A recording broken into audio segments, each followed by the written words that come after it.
Que Dieu soit béni. Voilà, on va se lever ensemble, si le bien, on va relire le passage qu'on a lu tout à l'heure dans 2 Timothée chapitre 3, verset 1er. Gloire à Dieu. Deuxième partie, donc, de cette conférence intitulée « L'anarchie à la fin des temps ».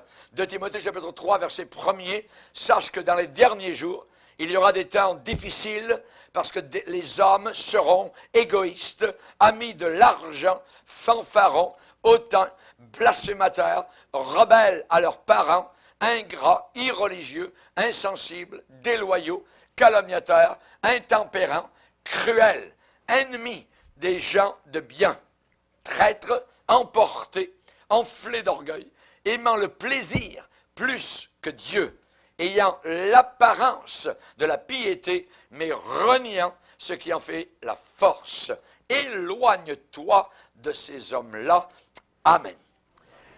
Père, nous te bénissons de bénir cette partie de conférence que nous avons ensemble maintenant. Tu es le Dieu qui dirige nos pensées. Aide-nous à rester attentifs, Seigneur, à ce que le Saint-Esprit est en train de dire à ton Église.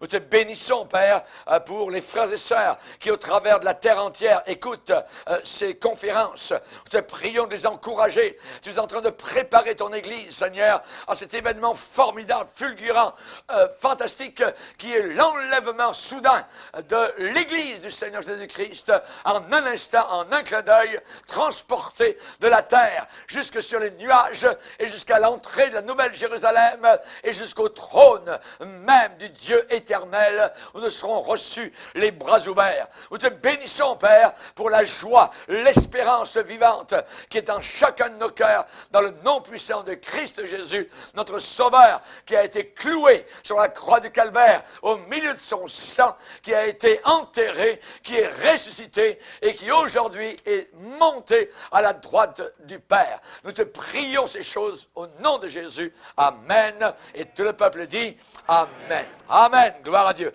On va s'asseoir, frères et sœurs. Et donc, nous avons vu, donc, dans la première partie, l'anarchie à la fin des temps.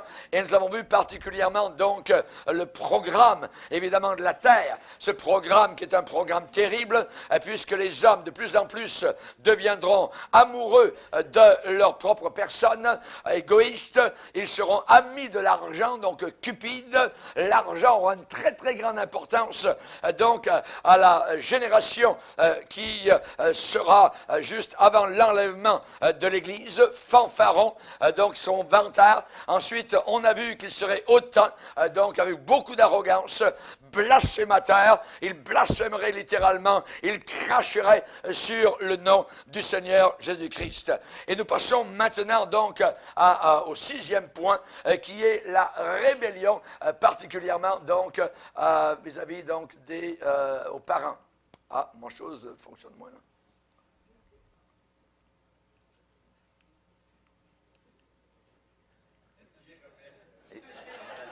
Les rebelles. Ah. C'est ça, la rébellion, mon rebelle.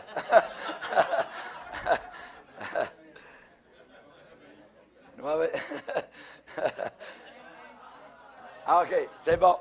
Parfait. Rebelles à leurs parents. Voilà. Donc, évidemment, on voit que beaucoup, évidemment, des attributs qui suivent dans la liste de l'apôtre Paul, eh bien, commencent, particulièrement ces attributs commencent dans la version grecque par le préfixe A. Le préfixe A qui signifie sans. Sans. Ça veut dire qu'il n'a pas. Ça veut dire, par exemple, en français, nous avons moral et nous avons le contraire amoral. Ça veut dire que c'est contre la moralité. On a aussi théiste, où il y a le mot Dieu, et il y a athée, voyez, qui est c'est contre Dieu. Donc le A nous vient du grec, qui veut dire, le préfixe A dans un mot, ça veut dire sans. Et on a 8 attributs suivants qui désignent l'absence de la vertu en question. Par exemple, rebelles à leurs parents, ça veut dire, en grec c'est apeitéis, qui veut dire sans obéissance. Aucune obéissance. Ensuite, ingrat, c'est akaristie, qui veut dire sans aucune reconnaissance. Irreligieux, anosioi, qui veut dire sans aucune sainteté. Ouais, ça veut dire impie. Insensible, orgueil, voyez, donc qui veut dire sans aucun élément de chérissement hein, ou sans affection, aucune affection. Déloyaux, c'est aspondoi, ça veut dire pas de loyauté. Intempérance, c'est akratéis. Ça veut dire aucune tempérance, aucune retenue. Cruel, c'est anéméroi. Ça veut dire sauvage, vous voyez, pas du tout civilisé. Ennemi des gens de bien, c'est aphilagatoi. Ça veut dire pas du tout en amour avec les gens qui font le bien. Ici, pour rebelles à leurs parents, ça veut dire qu'à la fin des temps, il y aura une désobéissance, une rébellion grimpante, montante contre les parents. Évidemment, ça se passe d'explication. On comprend très bien cela aujourd'hui, de nos jours. La désobéissance à l'autorité parentale est épidémique, c'est endémique. Hein, donc, la raison... Le pourquoi, c'est évident. C'est que, premièrement, les enfants ont un penchant donc inné pour désobéir, pour l'obstination.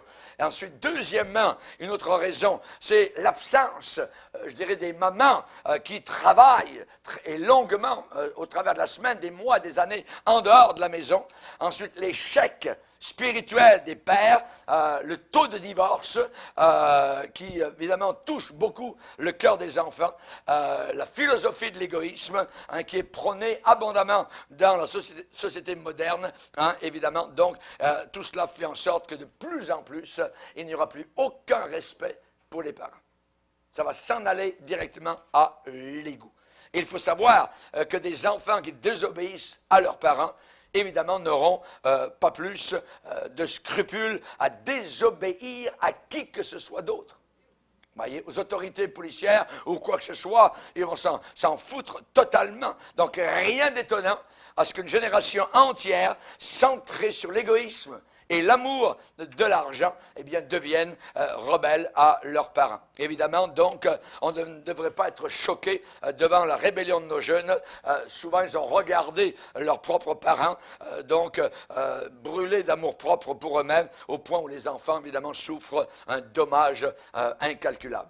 Donc, l'Écriture, la parole de Dieu nous dit qu'à la fin, eh bien, cela viendra comme un déluge. Cette désobéissance sera totalement totale, et même le Seigneur est allé plus loin que cela en disant qu'à la fin, les enfants vont tuer leurs parents. Vont tuer leurs parents. C'est Jésus qui dit cela, voyez. Donc, tous les signes donnés dans la parole de Dieu prophétique vont jaillir au travers de la génération qui sera vivante à l'époque du retour de Jésus-Christ. Alors que l'Apocalypse est toute proche, l'Apocalypse est imminente, alors que Armageddon va avaler toute l'humanité déchue dans son gouffre. Évidemment, cette époque-là va ressembler aux jours de Noé et à ceux de Lot. C'est la comparaison que Jésus a donnée pour deux autres générations. Ça va ressembler, notre génération qui verra l'enlèvement de l'Église va ressembler à la génération de Noé et à la génération de Lot. Si on prend la génération de Noé, eh bien, on sait que le Dieu juste a réclamé, la justice de Dieu a demandé que toute la génération qui était vivante au temps de Noé soit détruite complètement. Soit totalement détruite. On dit, voyons donc, ça n'a aucun sens, voyez. Mais la justice, la méchanceté était tellement grande. Et Jésus a dit que la génération qui sera là présente avant l'enlèvement et qui sera présente après l'enlèvement, puisque nous, on va partir, mais eux vont rester, eh bien, ce sera le même genre de génération que du temps de Noé et aussi de Lot. Donc, la contamination du péché avait tellement corrompu l'humanité physiquement, des maladies sexuelles, ils en avaient, ça fait longtemps. Du temps de Noé, du temps de Lot, il y en avait. Vous voyez, c'est pas nouveau. Voyez? Et l'humanité était tellement corrompue mentalement et spirituellement que la terre, à l'époque de Noé, devait être absolument purifiée et nettoyée. Et Noé et sa famille étaient les seules personnes justes dans leur génération. Vous vous rendez compte? Voyez? Et on est bien plus nombreux, juste nous ici. voyez, que les 8 personnes qui sont entrées dans l'arche de sauvetage. Donc Noé et sa famille n'étaient pas sans péché, mais la grâce de Dieu les avait sauvés exactement comme nous aujourd'hui et comme elle sauve évidemment tous ceux qui croient en Jésus-Christ, notre Sauveur. Ils ont été sauvés du déluge, voyez, parce qu'ils ont choisi de rester libres, de s'éloigner de la contamination génétique et spirituelle qui existait donc à leur époque. Jésus a bien dit, ce qui arriva du temps de Noé arrivera. Ce qui arriva, arrivera. Ce qui a été, c'est ce qui sera. Et c'est ce que nous voyons, nous actuellement, autour de nous, dans notre propre génération. Nous vivons littéralement à Sodome et Gomorrhe. Nous y sommes. On est rendu là, voyez. Et si Dieu ne vient pas juger cette génération bientôt, il devra faire des excuses à la génération de Lot et de Noé, parce qu'il les a jugés. Et nous sommes, je dirais, pires comme génération que ces gens, cette époque-là. Imaginez, ce qui arriva du temps de Noé arrivera de même. La seule différence, c'est que du temps de Noé, c'était l'eau qui a coulé pendant 40 jours, voyez, mais là, ce sera le feu. Le feu, voyez, ça va brûler. Ça va être terrible, voyez.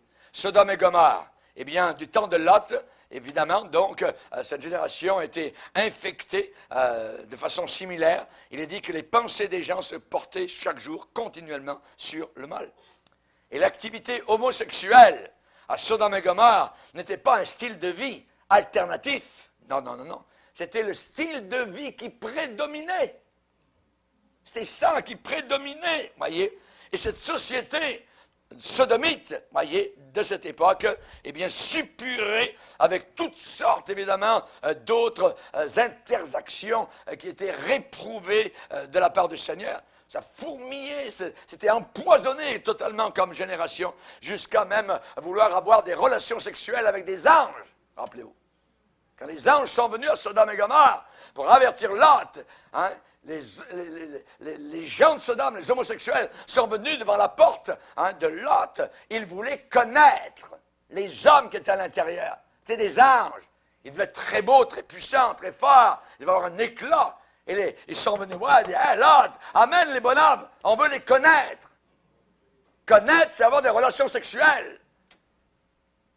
Connaître quelqu'un dans la parole de Dieu, dans cet élément-là, c'est avoir une relation sexuelle. Par exemple, quand Jésus était dans le sein de Marie, il est dit que Joseph ne connut pas Marie jusqu'à ce qu'elle lui ait enfanté un fils auquel elle donna le nom de Jésus. Ça veut dire que Joseph n'a eu aucune relation sexuelle avec Marie pendant qu'elle était enceinte de Jésus-Christ.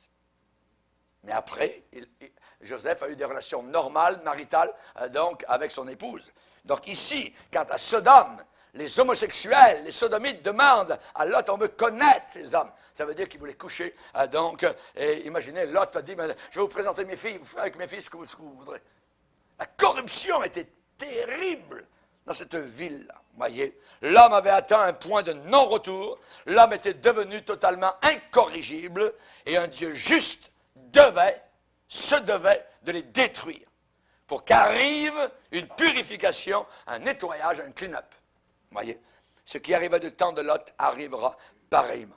Quand il reviendra, le Seigneur reviendra pour corriger, pour juger, pour punir, pour mettre les choses droites sur cette planète, eh bien, il va avoir à faire face à des rebelles, à des hommes et des femmes entêtés, capricieux, voyez, et Dieu va les juger. Le prophète Paul, dans cet élément de prophétie dans lequel donc il est en train actuellement d'agir, dans 2 Timothée 3, il va dire « Sache que dans les derniers jours, il y aura des temps difficiles parce que les hommes seront rebelles à leurs parents, désobéissants à leurs parents. » Et sous les yeux des enfants, eh bien, ces enfants-là voient des adultes défier très souvent, se moquer de l'autorité dans tous les aspects de la vie. Les adultes qui blasphèment dans les sports, des adultes qui blasphèment devant des jugements d'arbitre, qui sont des rebelles. Les policiers sont tous injustes, les policiers sont des fous, ainsi de suite. Quelle est votre réaction quand vous recevez un ticket? Voyez? Quand vous voyez les phares giratoires qui sont au-dessus de votre tête, là, dit « Oh, oh ». Ouais, c'est vrai. J'ai dépassé la limite. Ou bien on dit bouh.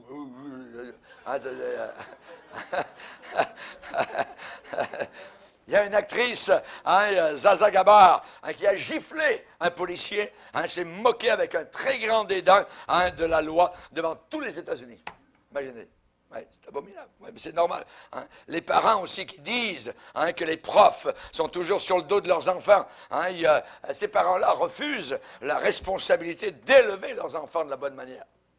Nous, si nos enfants arrivaient de l'école, puis le prof, non, c'est toi qui as tort, c'est pas le prof. On donnait généralement raison à l'autorité dans les écoles. Mais aujourd'hui, les choses ont beaucoup changé. Évidemment, quand les parents parfois sont convoqués pour parler de situations avec leurs enfants à l'école, évidemment, c'est vous qui avez tort, et ainsi de suite, et faites pas votre travail de bonne manière, ainsi de suite. Donc, on sait que quand les enfants voient cela, bien, ils n'ont pas beaucoup de respect non plus eux-mêmes pour l'autorité. Alors, quand les parents blâment le système qui supposément est injuste, les parents refusent d'accepter la responsabilité et les enfants suivent leur exemple. L'exemple, voyez. Et ainsi, chaque génération va un peu plus loin, au-delà des frontières de la retenue, d'une façon un peu plus grande que la génération précédente. Notre génération est encore plus rebelle que la génération d'avant. Et la génération d'avant était un peu plus rebelle que l'autre d'avant, et ainsi de suite. Et nous continuons vers un sommet, je dirais, de colère et de rébellion et de désobéissance. Et la parole de Dieu nous dit que dans l'histoire humaine, va arriver un moment où les enfants trahiront les parents. Se lèveront littéralement contre les parents, les convoqueront en cour de justice ou quoi que ce soit. Dans Matthieu 10, c'est Jésus qui a dit, les enfants se soulèveront contre leurs parents et les feront mourir. C'est terrible, voyez. Et c'est déjà arrivé du temps d'Hitler. Du temps d'Hitler en Allemagne, les nazis, le mouvement de la jeunesse hitlérienne, voyez. Hitler, il s'est aperçu d'une chose. Hitler s'est aperçu de la faiblesse des parents allemands.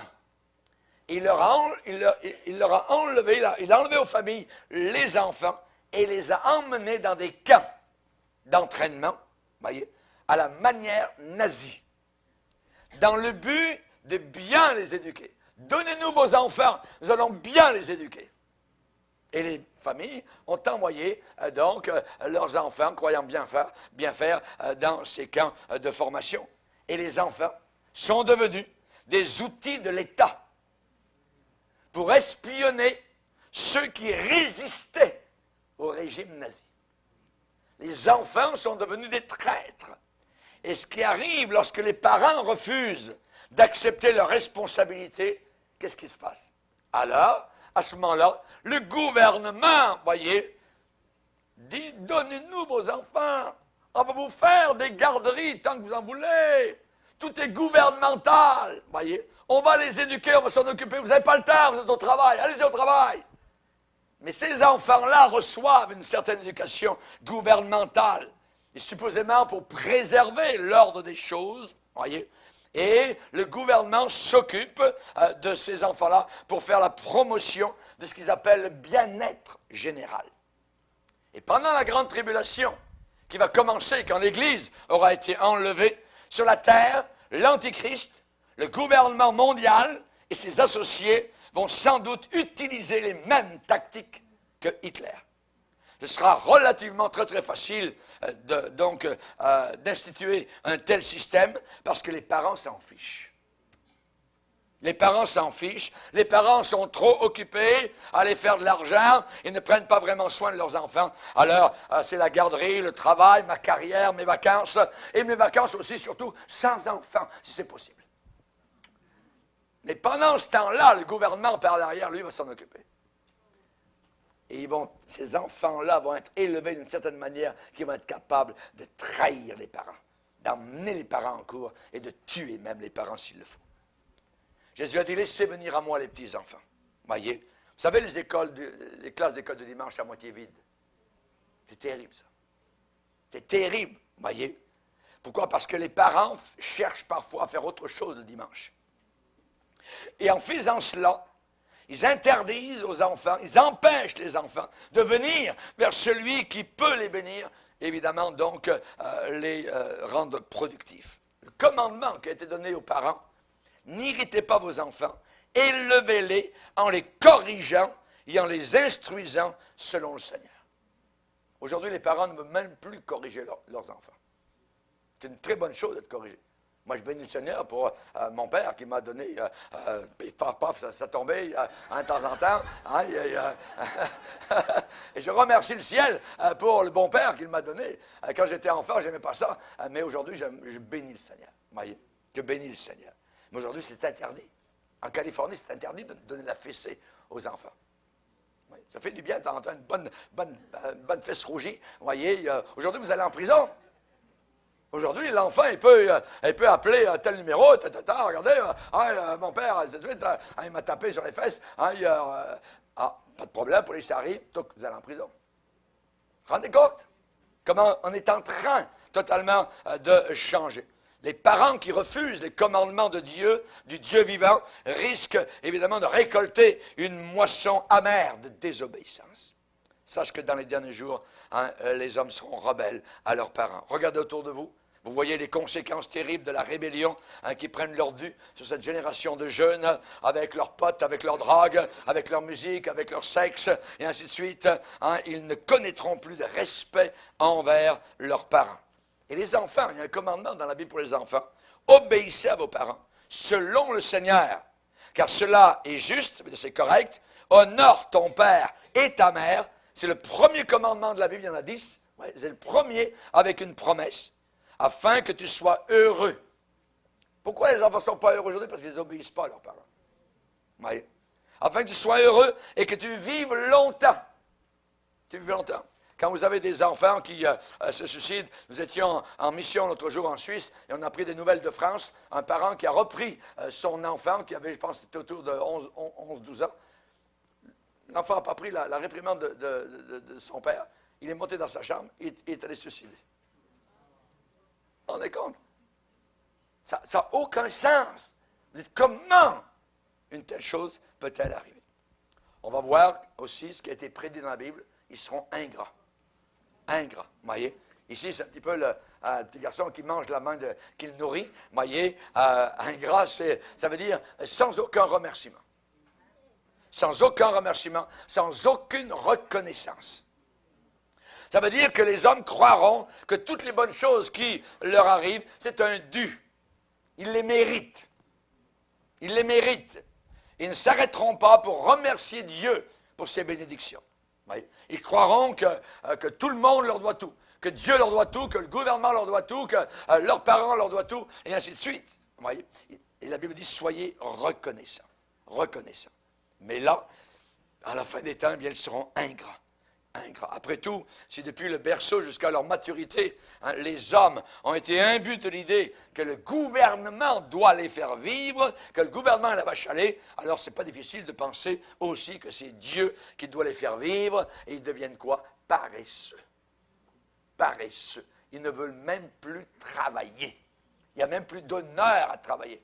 Leur seul honneur, c'est d'aller chercher un chèque du gouvernement toute leur vie, pendant 20 ans, pendant 30 ans, jusqu'à leur retraite. Vous voyez, la Bible dit en réalité, c'est de la paresse. Ils ne veulent même pas travailler. Ouais, mais je gagnerai encore moins si je travaille, tout ça. Ben, travaille, parce que c'est plus d'honneur de travailler que d'aller chercher un chèque du gouvernement. On devient paresseux. Vous voyez, ils seront ingrats. Ingrats. Vous voyez, aujourd'hui, cette génération trouve qu'ils méritent. Vous voyez, toutes les bénédictions qu'ils reçoivent. Donc, évidemment, il n'y a pas besoin d'être reconnaissant. Il n'y a pas besoin d'être reconnaissant. Ils seront ingrats. Les ingrats méprisent l'idée même de la grâce, de la faveur imméritée. Vous voyez, c'est un péché terrible devant Dieu. Pourquoi? Parce que la colère de Dieu se révèle contre l'ingratitude des pécheurs.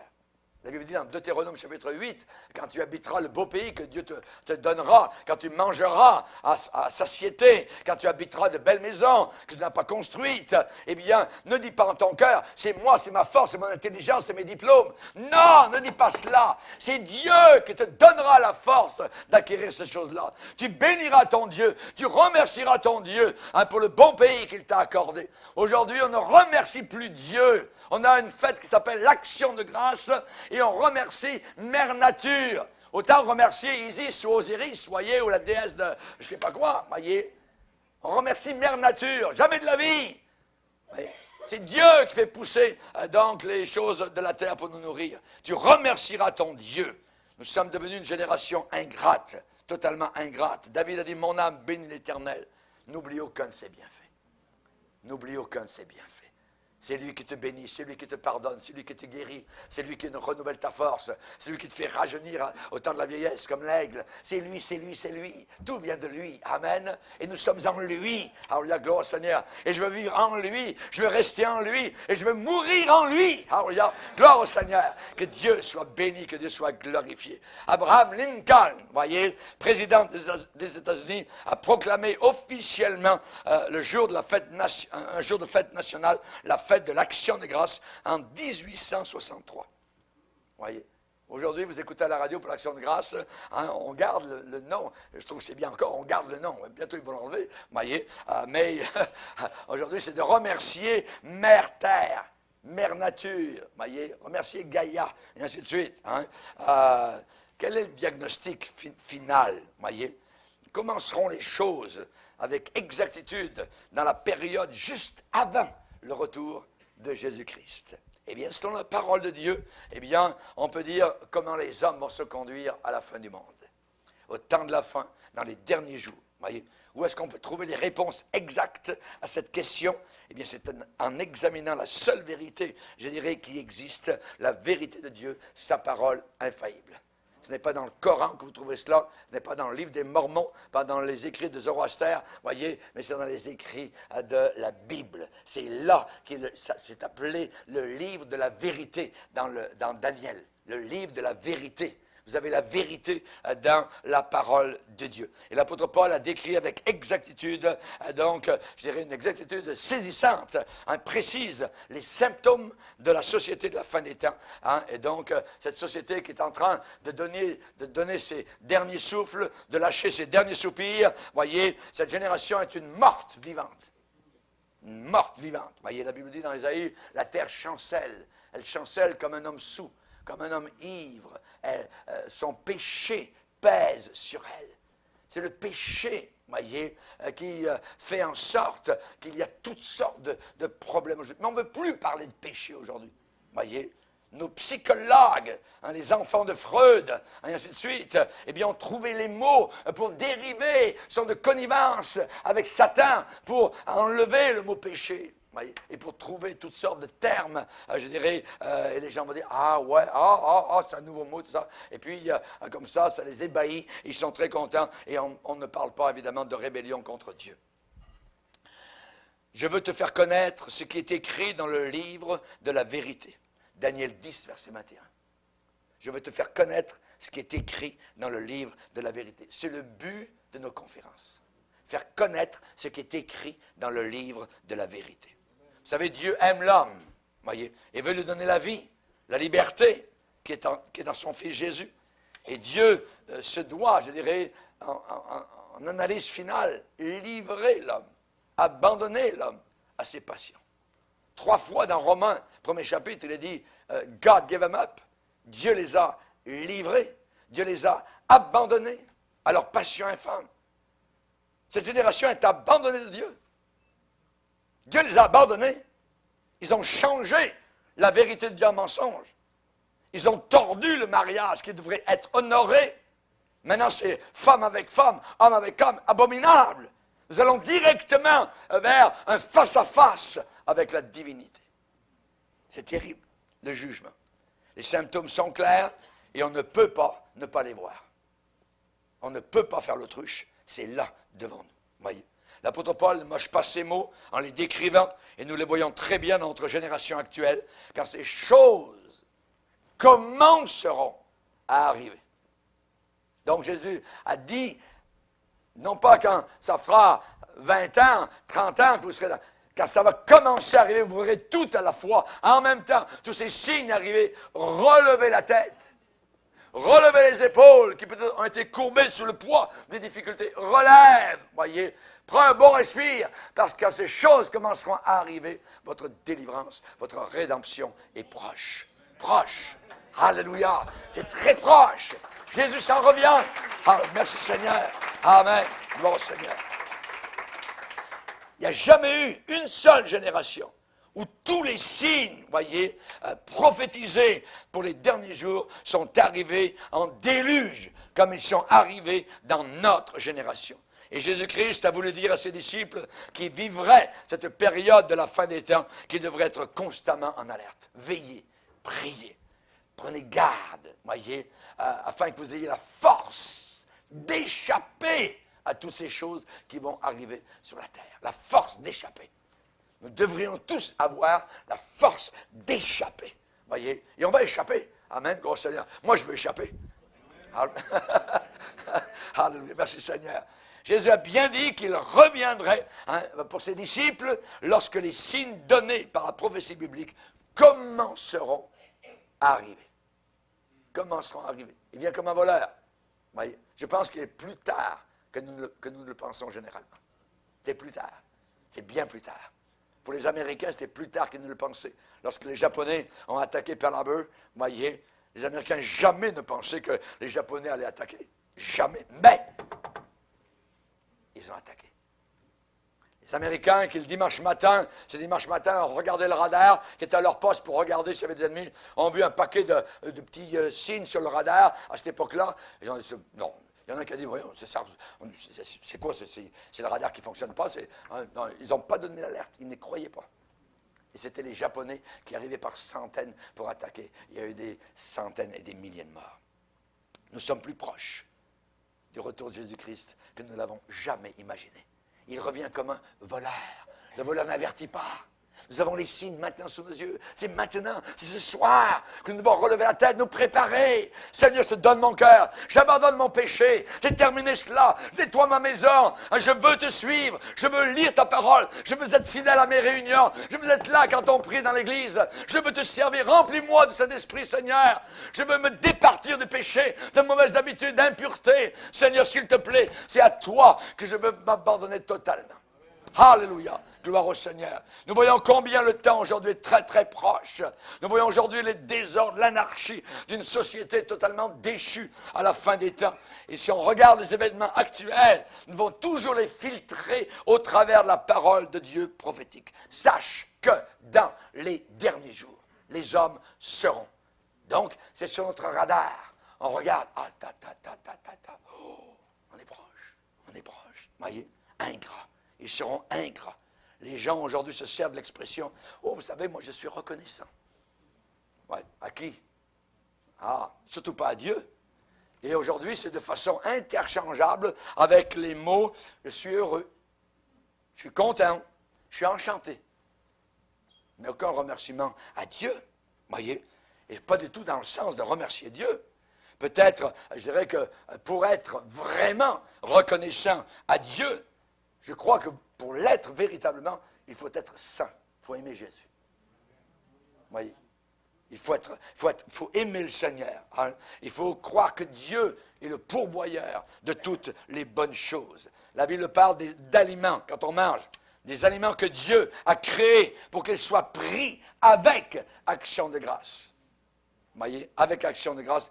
Tout ce que Dieu a créé est bon et rien ne doit être rejeté pourvu qu'on le prenne avec action de grâce.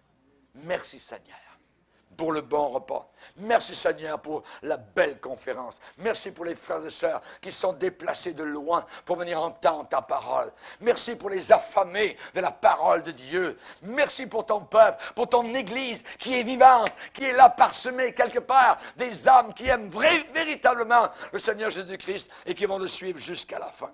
Quand tu mangeras, te rassasieras, tu béniras l'Éternel ton Dieu. Tu béniras l'Éternel ton Dieu. Vous savez, la fête de l'action de grâce comme concept, un concept de remerciement, de reconnaissance, c'est de bénir Dieu pour le pays, évidemment, où nous sommes. Et ça a été célébré la première fois l'automne 1621. Pas d'aujourd'hui. 1621, quand William Bradford, gouverneur de la colonie de Plymouth, à côté de Boston, voyez, a demandé qu'il y ait un jour entier à part pour remercier Dieu et prier Dieu pour les récoltes de fin de saison. Voyez, en 1621.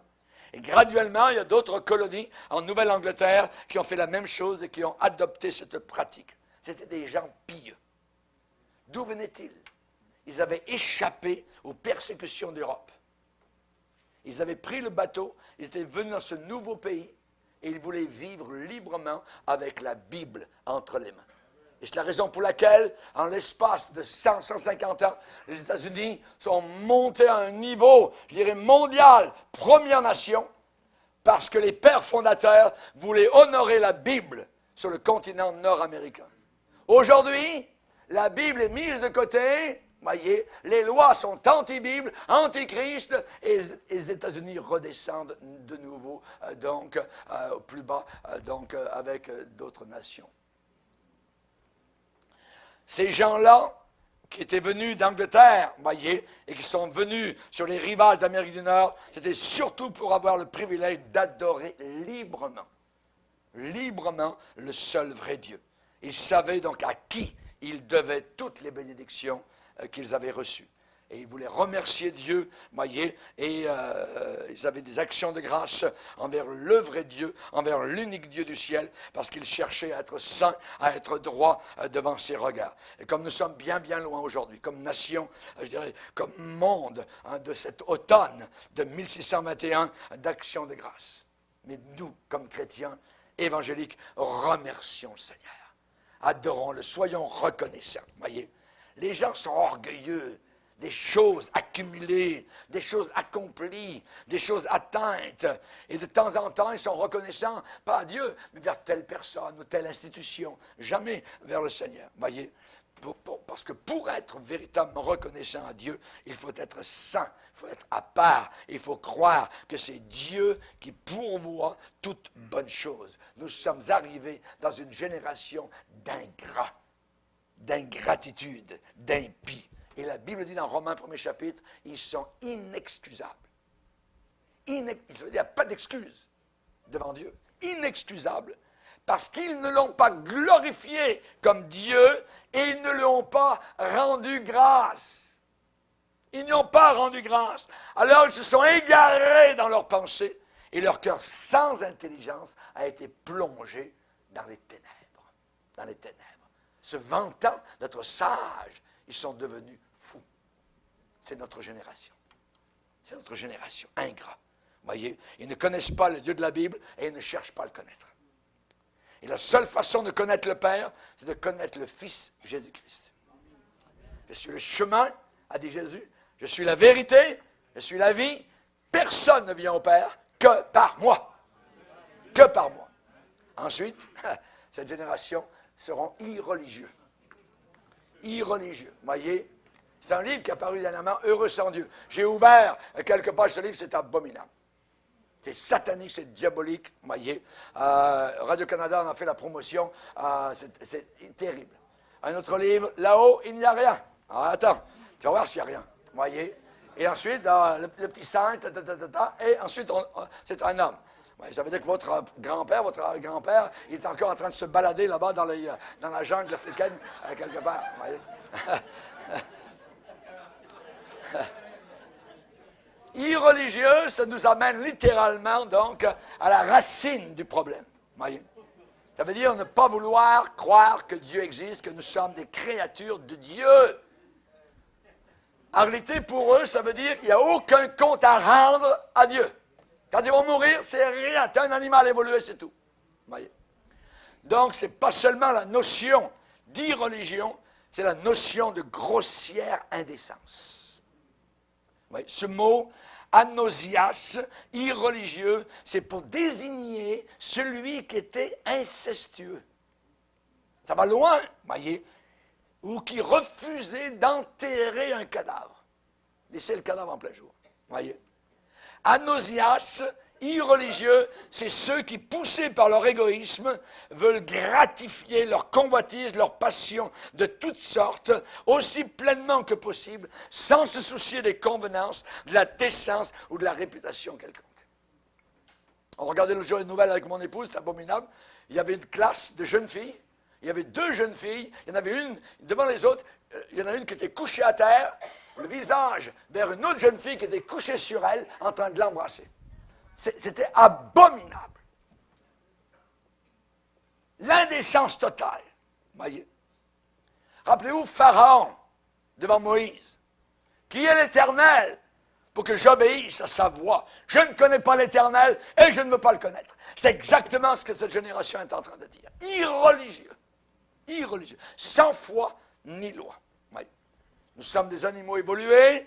Nous sommes des évolutionnistes, des darwinistes. Voyez, en réalité, tous ces gens-là sont ennemis des créationnistes. Nous, les chrétiens, nous sommes des créationnistes parce que nous croyons dans la création de l'homme par Dieu. Notre Créateur nous a créés. Ça va devenir de pire en pire. De pire en pire.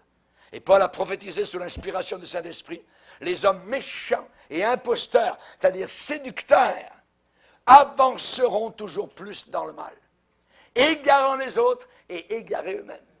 N'oubliez pas, cette génération scolarisée entend cela depuis des années, qu'ils ne sont que des animaux évolués. L'accomplissement de cette prophétie, c'est seulement en regardant les nouvelles du soir, voyez, en lisant les journaux.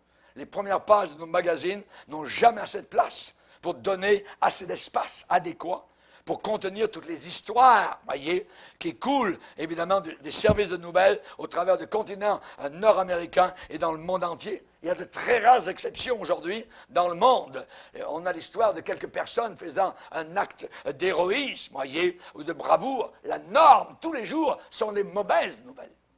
Les mauvaises nouvelles, voyez. Nous vivons dans les derniers soubresauts de notre époque, un monde en train de devenir complètement insensé.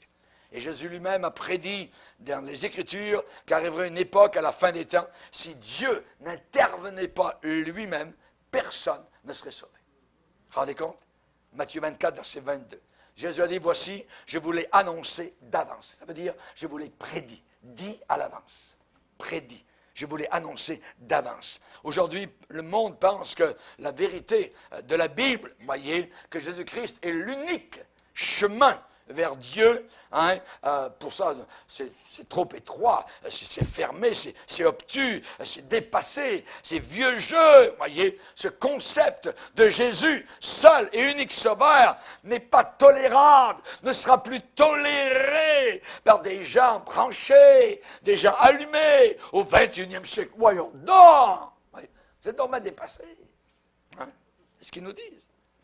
Les gens, je dirais, qui sont reconnaissants, désirent de tout cœur l'adorer, le servir, mieux le connaître, mieux l'aimer.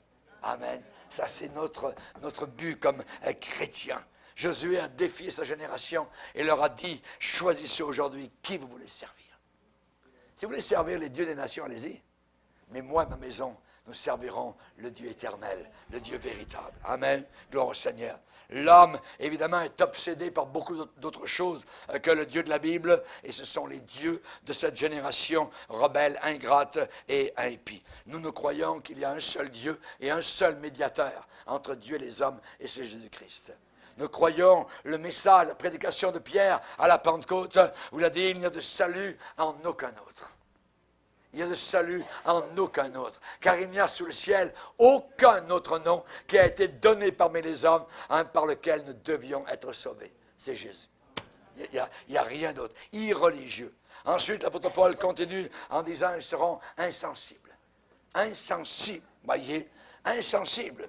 Aucune sensibilité. Ça veut dire absence totalement. Voyez le travail d'une journée donc d'hôpital, spécialement donc à la poubelle. Ce sont des êtres humains, voyez, ce sont des enfants qui sont totalement donc tués. Et ça arrive tous les jours, toutes les semaines autour de nous, par des bouchers en blouse blanche qui s'appellent docteurs, infirmiers, infirmières. Dieu va juger cette génération. 50 millions d'êtres humain en Amérique du Nord qui manque à l'appel depuis que l'avortement a été accepté et légalisé. L'avortement en tue 1 sur 4. Ce sont des enfants, voyez. Ce sont des enfants. Donc, évidemment, insensibles. Insensibles. Il n'y a aucune sensibilité. Il y a un déluge autour de nous écrasant d'impiété. Chers amis, les enfants seront rebelles à leurs parents, seront insensibles. Ça veut dire absence de sentiments naturels, absence de tendresse, inaccessible à certains sentiments. Donc, absence d'amour véritable. Ils seront implacables dans leur haine. C'est tuer. Tuer, c'est jamais un acte d'amour. Mais ils commencent à nous dire ça. Tuer par amour, que ce soit au début de la vie ou à la fin de la vie. Voyez? Maintenant, ils commencent à dire qu'on tue les vieillards par amour. Jamais de la vie. Jamais. N'accepteront pas ça. Le suicide assisté, c'est sans cœur. Ils seront insensibles. Insensibles. Une mère qui rejette ses enfants, noie ses 2 enfants, soit dans une rivière ou dans un bain. Un père qui tue ses bébés, cache l'écart, abandonne sa famille. Un employé en ronne contre le patron, qui tire sur le patron de l'usine, le tue sur le coup. Des enfants qui négligent de prendre soin de leurs parents âgés, vieillards, s'en fout complètement, voyez. L'athlète, un athlète très connu, arrêté pour double meurtre. Oh, voyez. Les responsabilités parentales, avec leurs exigences d'amour, de soins, de sacrifice, voyez, ne seront plus considérés comme étant une tâche respectable et digne. Ça va totalement aller à l'égout. Auparavant, les parents prenaient soin de leurs enfants, de leur progéniture. Même les animaux prennent soin. Voyez. Mais aujourd'hui, les enfants, on les met à la poubelle. On ne les veut pas. C'est dérangeant. C'est dérangeant. Dieu va juger cette génération. Un bébé jeté de la fenêtre du 3e étage, voyez. Des parents tendres, pleins d'amour, seront de plus en plus remplacés par des parents égoïstes, brutaux, qui abandonneront totalement leurs enfants. Et pourtant, la Bible dit des fils sont un héritage de l'Éternel. Le fruit des entrailles est une récompense. Voyez, le Proverbe 17, verset 6, les enfants des enfants sont la couronne des vieillards, et les pères sont la gloire de leurs enfants. Voyez, les femmes âgées dans Tite doivent apprendre aux jeunes femmes à aimer leurs maris et leurs enfants. C'est ce que la Bible dit. Voyez. Si des parents chrétiens veulent sauver leur famille dans les temps difficiles actuels de la fin des temps, ils devront absolument se protéger des valeurs actuellement qui sont autour, des valeurs corrompues de notre société. Voyez. Dans Acte 20, il est dit que les hommes enseigneront des choses pernicieuses. Il faut se séparer des voies de ce monde. Il faut repousser l'influence des impies sur nos enfants. Hein? Sauvez-vous de cette génération perverse. C'est la prédication de Pierre à la Pentecôte. Oui. Il faut accepter le plan de Dieu pour la famille. Ce plan, c'est simple. Femmes, soyez soumises à vos maris. Maris, aimez vos femmes. Comme Jésus-Christ a aimé l'Église. Oui. C'est ça le plan de Dieu. Femmes, soyez soumises. Ah, voyons donc, soumises. Soumission à qui, à quoi? Voyez, ils n'en veulent pas. Cette génération est une génération insensible. Voyez, insensible. Les parents chrétiens, leurs familles doivent véritablement devenir des étrangers, des voyageurs sur la terre. Étrangers et voyageurs. Il faut qu'on ait cette mentalité d'étrangers. Nous sommes des étrangers sur cette terre. On n'embarque pas dans leur voie, voyez. On reste étrangers et des voyageurs. On est toujours avec des valises. Voyez. On dit toujours bye-bye au monde. Bye-bye, je me lève le matin. Bye-bye, au revoir, bye-bye. Voyez. Je ne fais que passer. Alors, je suis un voyageur. Je suis voyageur. Je ne m'arrête pas. Je ne prends pas des racines cette terre. Je ne m'installe pas. Non. Voyez. Je ne m'installe pas. Insensible, en anglais, ça veut dire sans affection naturelle. Ça veut dire qu'ils seront totalement étrangers à l'amour. Ils n'auront même plus la capacité d'aimer. Vous vous rendez compte? Ils n'auront même plus cette capacité. Ils ne répondront plus à l'amour d'un père, à l'amour d'une mère. ils ne répondront plus à l'amour d'un mari ou l'amour d'une épouse. Le péché aura tellement dilué, je dirais, engourdi, étouffé leur sensibilité, aura tellement émoussé, grignoté, dégradé, endurci leurs émotions, qu'ils ne seront même plus capables de répondre, de réagir devant la moindre affection. Tu ne leur diras rien. Insensible. Insensible. Que ce soit pour l'amour de Dieu envers eux, que ce soit l'amour d'un chrétien qui les aime avec l'amour de Christ. Ils ne répondront plus. Implacables dans leur haine, dépourvus d'affection naturelle. Ah, cet orgueil. On trouve ce même mot dans Romains, 1er chapitre, verset 31. Donc, évidemment, c'est la génération de la fin des temps. Et l'Église évangélique a aussi sa part avec des gens insensibles, des gens sans cœur, hélas. La Bible dit qu'on peut, à l'intérieur de l'Église, avoir un cœur mauvais et incrédule au point de se détourner du Dieu vivant. Hébreux chapitre 3, verset 12. Hébreux chapitre 3, verset 13. Qu'aucun de vous ne s'endurcisse. Ne s'endurcisse par quoi? Par la séduction du péché. Vous prenez une église où la prédication est dure, selon la parole de Dieu, et vous avez à l'intérieur des cœurs sensibles. Les gens seront sensibles. Vous prenez une prédication qui est molle, mollasse, et vous aurez à l'intérieur des chrétiens avec un cœur très dur. Rappelez-vous de cela. Aujourd'hui, on a des membres de famille qui se tuent les uns les autres.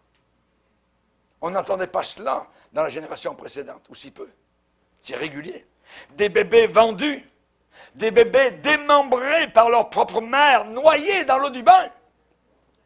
Des pères qui ont des relations incestueuses avec leurs filles depuis l'enfance, jusqu'à ce que dans certains cas, la fille tue le père ou rapporte la chose aux autorités. Notre monde supposé civilisé, de telles choses sont en train de se multiplier et c'est vraiment l'accélération. Notre monde supposé civilisé. Il y avait une femme de 30 ans. Elle a arrangé un viol avec le petit ami de sa fille qui avait 11 ans. Pourquoi? Parce que cette femme voulait un autre bébé. Elle avait déjà eu 3 enfants et elle ne pouvait plus en avoir. C'est à Livingston, dans le Montana. Elle ne pouvait plus avoir d'enfants. Elle a demandé à sa fille de coucher avec son ami de garçon et la fille est devenue enceinte. Abominable. Le chef de police, voyez, Steve McCann, a dit, c'est le genre de choses, quand vous avez fini votre carte de travail et vous retournez à la maison, vous ne dormez pas très bien la nuit. L'avortement. Y a-t-il un sujet qui demande une insensibilité plus grande que cela? L'avortement. Et peut-être qu'il n'y a aucun autre sujet dans le monde entier qui correspond très bien aux caractéristiques prophétiques décrites par l'apôtre Paul sur les temps de la fin du monde. Insensible, sans affection naturelle. Dans la plus grande majorité des cas, quand les bébés ne sont pas encore nés, ils sont délibérément exterminés. Et ceux qui accomplissent la tuerie et ceux qui consentent au meurtre ne considèrent la chose pas plus qu'une procédure médicale pour résoudre des problèmes médicaux, supposément. Dans la plupart des cas, les gens impliqués dans le procédé d'avortement ne semblent ressentir absolument aucune culpabilité. Allez demander aux médecins qui chaque jour tuent des bébés à l'hôpital général de telle ou telle ville ou au CHU de telle ou telle ville. Est-ce qu'il se sent coupable? Mais jamais de la vie. Son cœur est dur, comme du granit froid, comme le marbre d'un tombeau. Il n'éprouve aucune tristesse en notant la vie à un enfant qui n'est pas encore né. Et il y a des centaines de milliers de victimes chaque année et ne peuvent pas donner leur protestation ni se défendre. Lorsque les instruments entrent dans le ventre de la mère, on a vu le bébé se débattre et ressentir la mort directement dans le sein de sa mère. C'est abominable. Le bébé pas encore né est une personne. Ce n'est pas un tissu fœtal. Ce n'est pas des déchets à mettre à la poubelle.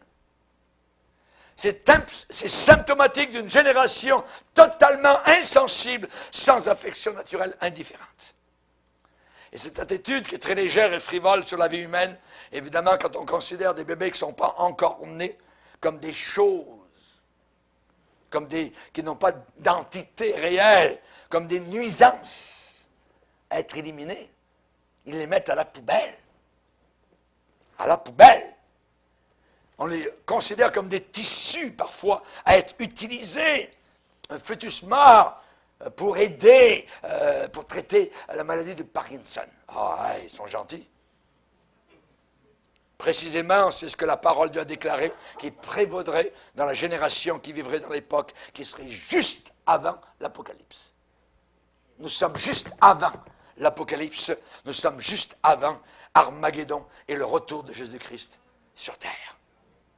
Les humanistes ont réussi à convaincre les gens que ces tout petits ne sont pas des personnes.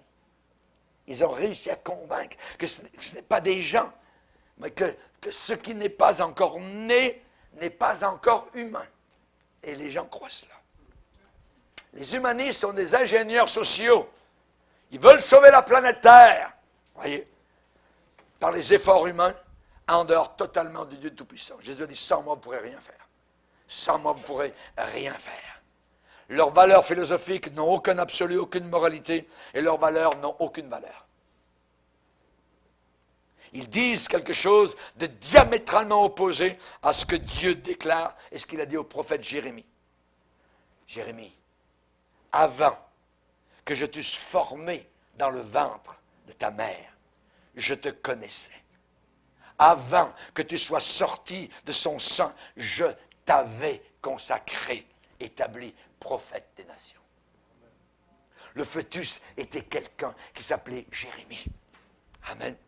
David a écrit sous l'inspiration du Saint-Esprit. Il a dit, Dieu sait que nous sommes, de quoi nous sommes formés. Il se souvient que nous sommes poussière. Et il va dire au psaume 139, quand je n'étais qu'une masse informe, un fœtus, tes yeux me voyaient. Voyez-moi, voyez une personne, me voyez. Voyez. La parole de Dieu dans Luc, premier chapitre, nous rappelle que l'enfant dans le ventre de sa maman est vraiment une personne totale, à part entière. Rappelez-vous quand Élisabeth, la mère de Jean-Baptiste, était enceinte. Elle a salué Marie, qui elle aussi était enceinte. Élisabeth a dit à Marie, car voici, aussitôt que la voix de ta salutation a frappé mon oreille, l'enfant, le bébé, a tressailli d'allégresse dans mon sein. C'était une personne qui s'appelait Jean-Baptiste. Et Jean-Baptiste, donne un petit coup. Grand Seigneur. Il était vivant. Alléluia. Merci Seigneur. Donc Dieu nous dit lui-même que l'embryon, le fœtus, l'enfant qui n'est pas encore né est autant un être vivant que l'enfant qui a vu le jour et qui respire. Amen. Chers amis, ils seront insensibles. Et Paul dit que la dernière génération, avant le retour de Jésus, sera marquée par un trait tout à fait particulier, insensible. Insensible. Ça veut dire sans amour pour la relation de base la plus normale qui doit être, telle que l'amour d'une mère envers son bébé, encore dans son ventre. Ils n'auront plus ça. La parole de Dieu dit que les gens de cette génération-là préféreront ce qui est commode, ce qui est d'agrément, ce qui est agréable, ce qui est confortable.